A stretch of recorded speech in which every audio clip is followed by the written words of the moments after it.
Doom, a genre-defining game that resulted in a lot of imitators, even on the old Amiga. And a few years ago, we looked at a few of those. But since then, you amazing lot have inundated me with recommendations, so let's check some of them out. And as always, these are Amiga First or exclusive games that were the Amiga's answer to Doom 2. And welcome to Goldfish on Games. And in alphabetical order, we start with Breathless. Developed by Fields of Vision, it was released in 1995 by Power Computing, who were more well known for selling hardware like floppy drives. This was easily one of the more requested games from the previous video, and after playing it for a bit, it's quite obvious to see why. Even at half resolution, this is a very impressive looking game, that throws around a lot of baddies as well.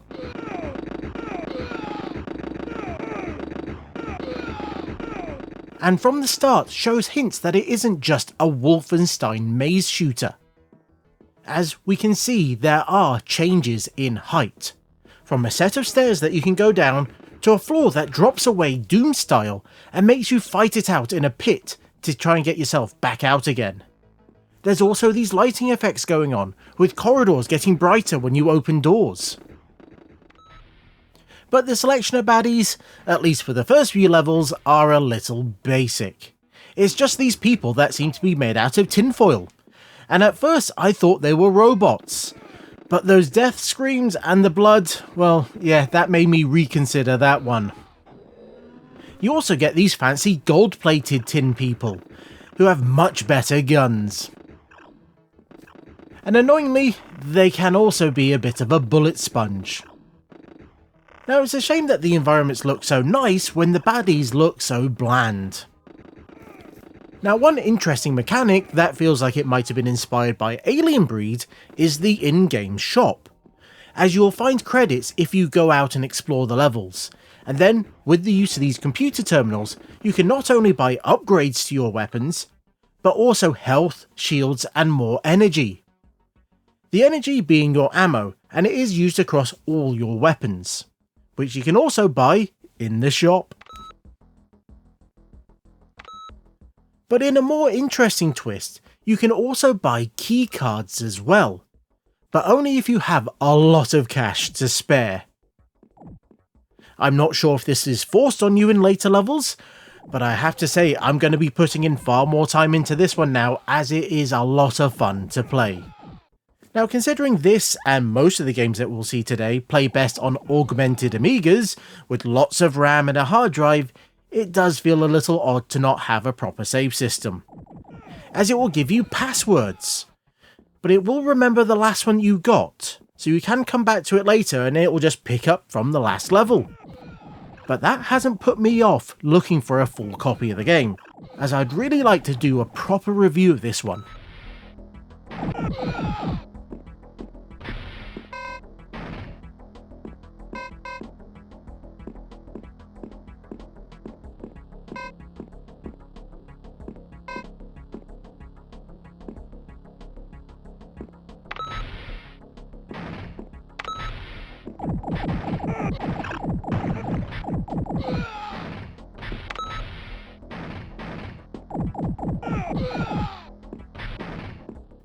The second game is Citadel, or Citadela, when it was originally released in Poland in 1995, having been developed by Virtual Design. The game drops you in with nothing but a hand, so the first thing you'll have to do is find a gun, as you will really not last long in this one without one. Even with one, you're not going to last long even on the easier difficulty settings, as death will come quick if you go exploring. Now if that bezel feels a little too much, as on an accelerated A4000 like this one it does, you can double tap the spacebar to remove it. Now there are a few decent options for the amount of detail and the screen size, as technically this will run on an A500, at a resolution you'd barely be able to see, but tech-wise, this feels more like a Wolfenstein than a Doom game, as I've not seen any differing heights. But then just trying to finish off this first level was a real challenge, as you have to go exploring this alien maze full of creatively designed monsters trying to find the exit. And I quite like the flavor text that shows up at the bottom of the screen when you try to interact with objects, or just the general environment. Gameplay wise, this is mostly basic. You find switches to open doors, but the key system is a little bit more unique, as each key can only be used to open a single door, so you have to decide which one you're going to open. Now in theory there should be enough to open every door in the level, but who knows? Now after a few levels, things start to open up a little bit, as it gives you this map screen that isn't just for show. You get to select where you go next. And another thing that I liked was the health system, as it doesn't cap you at the typical 100 points. You can keep collecting packs and it'll keep going up. Now I'm not sure if there's a maximum amount, as well it is very easy to lose health, but I'm going to guess it's going to be 999. And quite often I'd be sat there going, have I been here before? I'm not sure, particularly when it comes to the teleporters that will just move you around. Now there is a map, but due to how zoomed in it is, it can still be quite difficult to work out where you are and where you're going. Now this is the remonstrated edition of the game that actually came out a few years ago. Now it fixed up a few bugs and the controls, so it now has WASD as default, which was nice. And they also distributed it as a WHD load. As really, they were actually aiming this at the A500 Mini that had just come out. Now this does have a save system, but it only allows you to save after a level. Oh.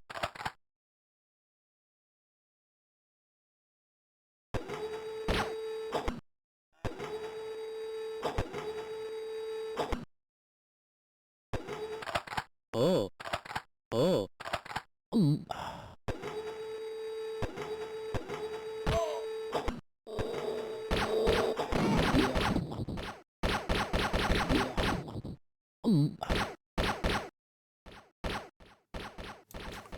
Roaring in next is Monster, which was developed by Dual Systems and released also in 1995.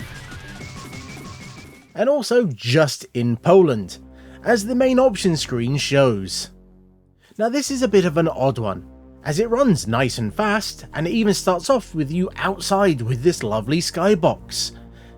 But as you move around, you realise things are a little bit weird.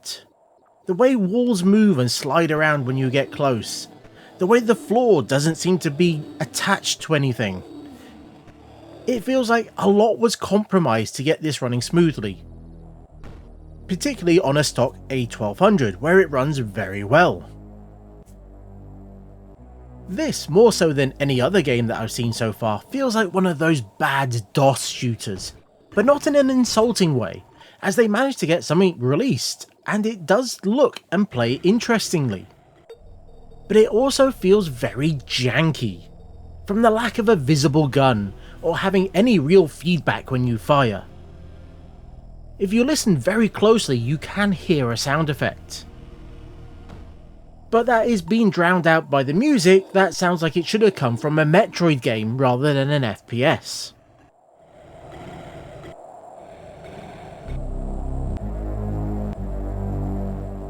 The goal for each level, from what I can work out, is to take out all the troll-looking baddies. And you only have a limited amount of time to do this in. Now annoyingly, what isn't indicated is how many monsters are left in the level.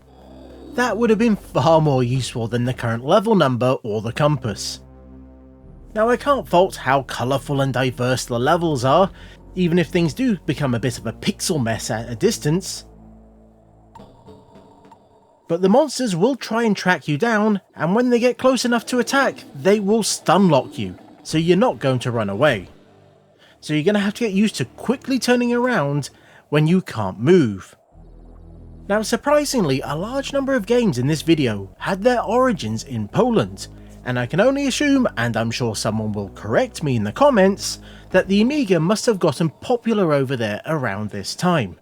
And combined with how big the first-person shooter genre was in '95, I guess it made sense to make those types of games.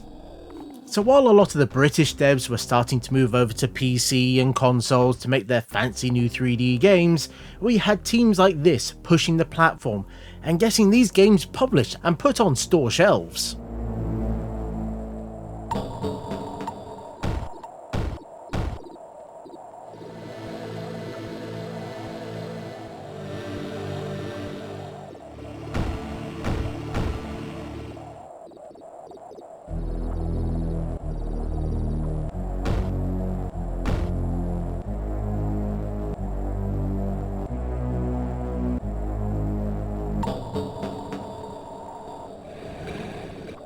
Now we are heading to Nemac IV.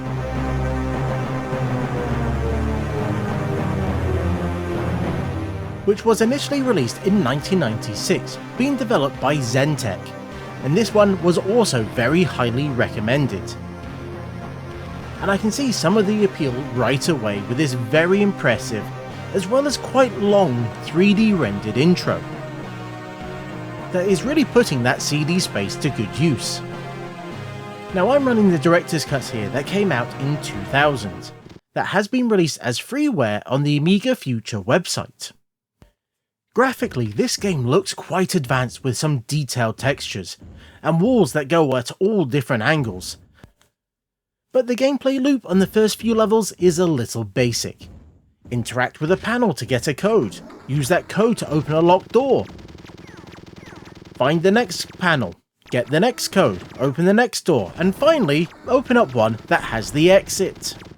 Now there are a few timed puzzles with switches, and you might even get a code by blowing something up, but getting in your way will be these little robots, either running across the ground or floating in the air.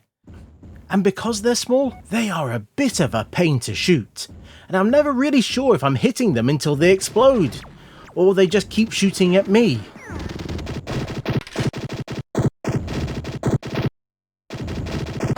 Now there is an auto-aim, which is more noticeable when you're using the plasma weapons, but it does seem to also affect the chain gun.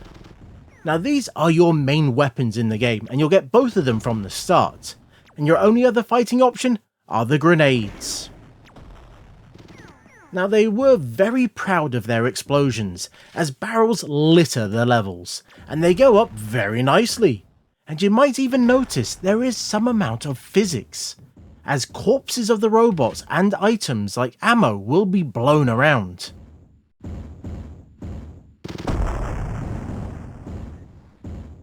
Now I found it much easier to play when using a mouse than trying to use a more common keyboard layout.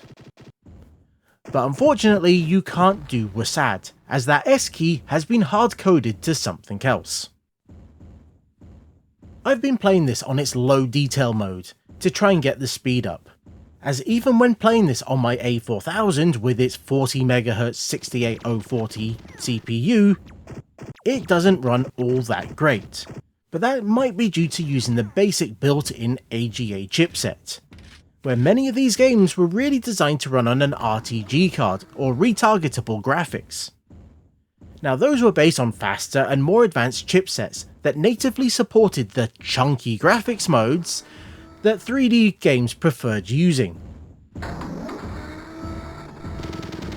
Now I am in the process of getting one for my A4000, but for now this is how I have to play these games. And I still think this is very enjoyable even in this mode, but who knows, in the future when I get that card I might have to make a video on RTG and games like this and how they use it.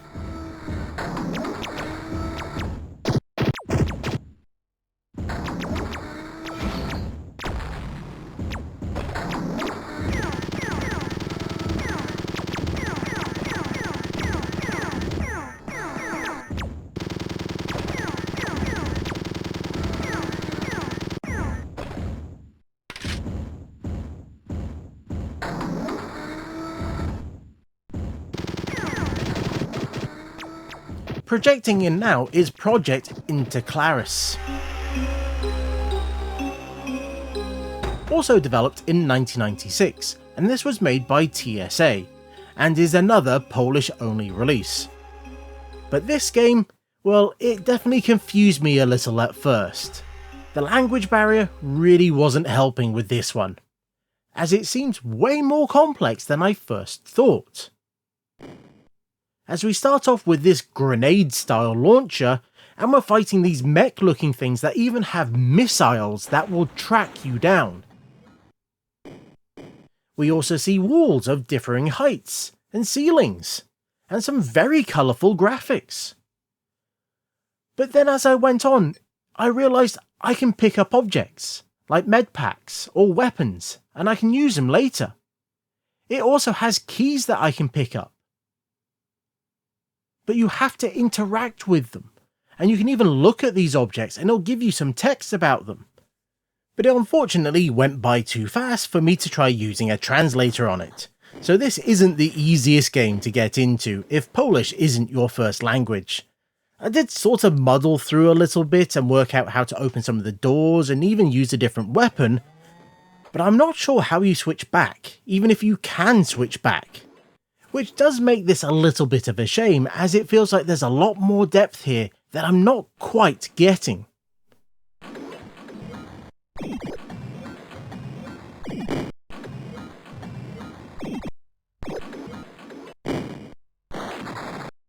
So I decided to check out Project Battlefield, which was an earlier game by the same developer, that I was hoping that maybe it'll be a bit easier.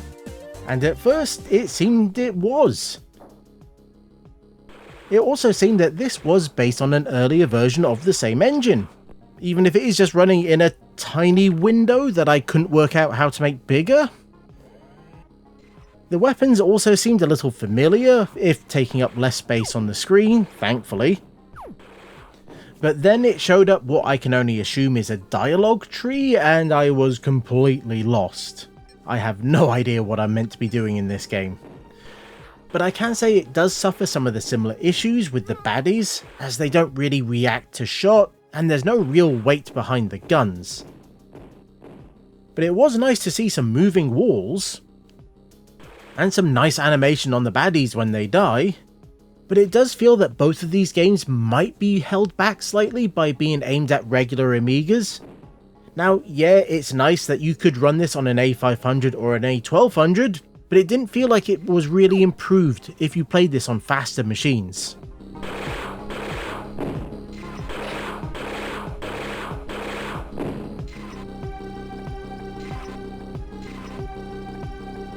And the last main game I want to talk about is Testament. A game by Insanity that was released in 1997, and also got a global release. That opens up with a very dark first level, but I do like all the trees and the moody sky and even the sounds that are going on. But it is a very, very basic first level, as you just walk around, pick up a gun, might even find some ammo, and then it's on to the exit, as there's absolutely nothing to shoot or do here. Now the second level makes up for that for being a much larger maze. And it's here that you start to notice things. Like really, everything's on a grid. As you have to be in just the right place to be able to walk through a door. You also can't get up close to the doors. You have to be spaced out from it.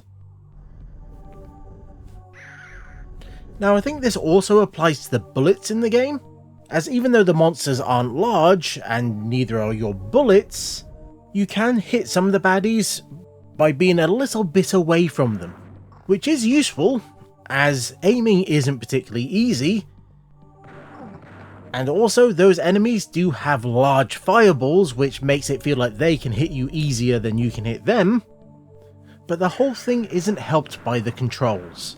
Now you can use the mouse, and you can hear the butt coming. It's that really bad implementation of the mouse where moving forward and backwards on it moves you in the game. And I didn't find any way of turning that off.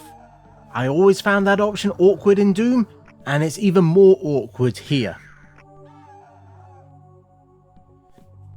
But with all of that out of the way, what I can say is this is actually quite impressive, as this is running on my A1200, as for some reason I couldn't get it to play with sound on the A4000. And it is really quite smooth here, so the developers did a great job. And what's also interesting is that you can see a mini map in the corner of the screen that builds up as you go. You can even switch to a larger one at any time. Now yes, the gameplay loop is basic. You find keys to open doors to find more keys. And yes, the levels are laid out pretty much as you'd expect from a Wolfenstein clone. But once you get past those eyeball monsters, the creativity does go up. And interestingly, this must have done quite well, as it was one of the few games that actually got a sequel. And at some point, I might have to give it a go and see how they improved it. As for all its flaws, I was enjoying this one.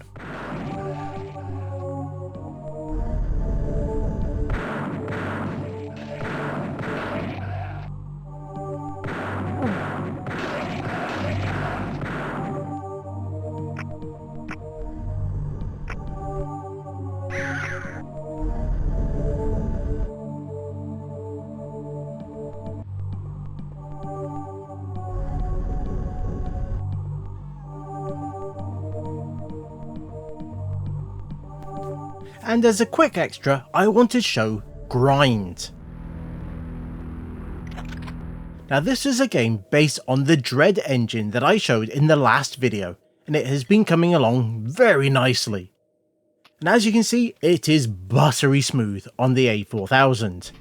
And it's not that bad on an A500 Plus if you have some extra RAM anyway. Graphically, this game has a lovely steampunk look to it, with art that wouldn't look out of place in a Bitmap Brothers game, but it still has that distinctive look of the Dread engine. And it also feels that we're starting to see a range of heights, at least for some of the background stuff. Now there aren't any floors or ceilings, and I know that would slow it down massively on the lower end machines, but I do think it would make the game look even more amazing. Now currently you can only get this if you sign up for their Patreon, but I do hope at some point they will release it to the general public so they can get a chance to experience it. As this level, well, is a bit of a stress test that throws lots of baddies at you. You also have a number of weapons to check out as well. Now there might not be enough ammo for all the baddies that you have to take down, but then you can bypass the arena and just go onto the exit if you want. But all in all, a very impressive looking game, and I can't wait to see what they come up with for the full thing.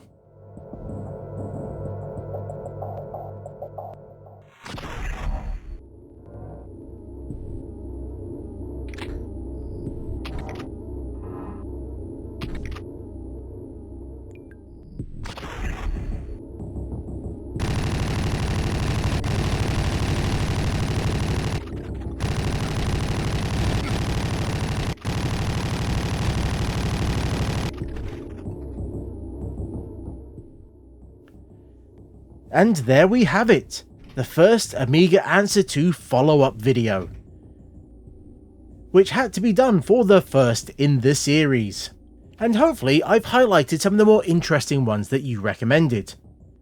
But I'm sure there's even more Amiga FPS games that I could cover, and you'll let me know in the comments. And until next time, I've been the Goldfish, that was even more shooting in the first person, and this was Goldfish on Games. Thanks for watching. This video wouldn't have been possible without all the people who commented on the first video, who let me know about some really interesting games. And if you've not seen that video, then there should be a link to a playlist with it on the screen right now, so maybe go check it out. Or if you really enjoyed this video, then consider dropping a like or even a subscribe.